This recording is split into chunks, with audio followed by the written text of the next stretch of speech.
Assalamualaikum warahmatullahi wabarakatuh. Di sini kami dari kelompok 2 akan mempresentasikan tentang piutang usaha. Next.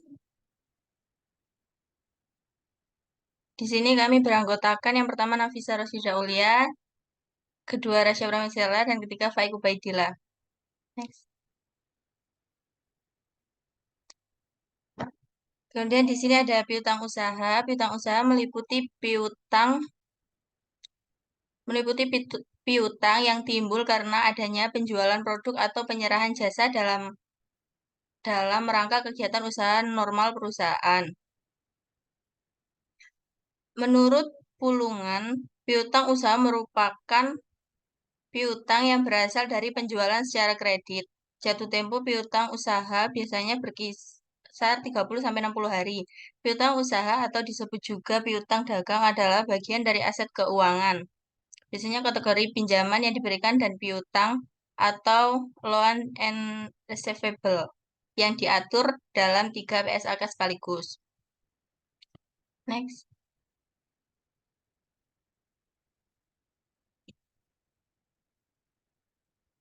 Jenis piutang usaha. Jenis piutang usaha ada 3. Piutang usaha, wesel tagih, piutang lain-lain. Piutang usaha adalah nama lain dari piutang dagang, yaitu jenis piutang yang terjadi ketika terjadi penjualan secara kredit. Piutang jenis ini muncul saat pelanggan membeli barang secara kredit kepada suatu usaha. Ada wesel tagih. Wesel tagih merupakan piutang yang berbentuk surat formal dan diterbitkan setiap tanggal jatuh tempo pembayaran utang. Kemudian piutang lain-lain. Piutang lain-lain merupakan jenis piutang usaha yang lebih luas, yang termasuk ke dalam piutang ini adalah piutang bunga, piutang gaji, uang muka karyawan, serta restitusi pajak. Piutang lain-lain memiliki pengertian yang cukup luas sehingga dalam neraca keuangan bisa dilaporkan secara terpisah agar perhitungannya lebih spesifik. Next. Kemudian penyajian dalam laporan keuangan. Penyajian piutang usaha dan piutang lain-lain dalam laporan keuangan harus secara terpisah dengan menggunakan identifikasi yang jelas.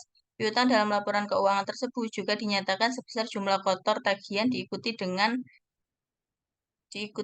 jumlah taksiran piutang yang tidak dapat ditagih atau piutang yang diragukan. Bentuk piutang lain-lain seperti piutang yang dijaminkan disyaratkan harus diungkapkan dalam catatan laporan keuangan. Demikian pula diperlukan penjelasan untuk penjualan yang diikuti perjanjian untuk dibeli kembali. Next. Kemudian akuntansi atas piutang yang akan dijelaskan oleh teman saya. Akuntansi atas piutang. Perlakuan akuntansi atas piutang tetap mendasarkan pada standar akuntansi keuangan atau SAK. Pada umumnya sering memberikan potongan kepada para pelanggan karena membayar tunai atau pelanggan membeli barang dalam jumlah besar. Dalam transaksi penjualan biasanya juga terdapat syarat jual beli yang menunjukkan unsur penjualan kredit. Next. Metode penghapusan piutang. Kemungkinan tidak semua jumlah piutang dapat ditagih. Jika jumlah piutang yang tidak dapat ditagih relatif kecil, maka perusahaan tidak membentuk cadangan atau penyisian. Sebaliknya, apabila piutang ini jumlahnya cukup besar dan beresiko, sebaiknya perusahaan membentuk cadangan. Metode penghapusan piutang yang dilakukan adalah sebagai berikut. Yang pertama, metode penghapusan langsung atau direct write-off method. Pada periode di mana terdapat piutang yang tidak dapat ditagih, maka pada saat itu dilakukan pencatatan. Kemudian yang B, metode penyisian atau pencadangan, allowance method. Dengan metode ini, piutang yang diperkirakan tidak dapat ditagih dicatat melalui ayat jurnal. Next. Penghapusan piutang. Pembentukan penyisian piutang tidak dapat tertagih dibentuk sebagai cadangan kemungkinan rugi akibat piutang tidak ditagih. Kenyataan dalam periode tertentu piutang perusahaan nyata-nyata tidak dapat ditagih karena pailit atau sebab lain, maka piutang tersebut harus dihapuskan. atau write off. Perlu diperhatikan bahwa atas penghapusan piutang telah didebit pada akun penyisian piutang tidak tertagih dan tidak pada akun biaya. Pembebanan akibat piutang tidak dapat ditagih telah dilakukan pada waktu pembentukan penyisian. Next. Selanjutnya dijelaskan oleh teman saya. Selanjutnya yaitu contoh pencatatan jurnal piutang usaha. Yang pertama yaitu akun utang usaha belum ditagihkan.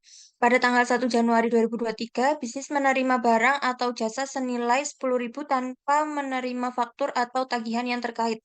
Kemudian pada tanggal 15 Januari 2023, bisnis menerima barang atau jasa lainnya senilai 8.000 tanpa menerima faktur atau tagihan yang terkait.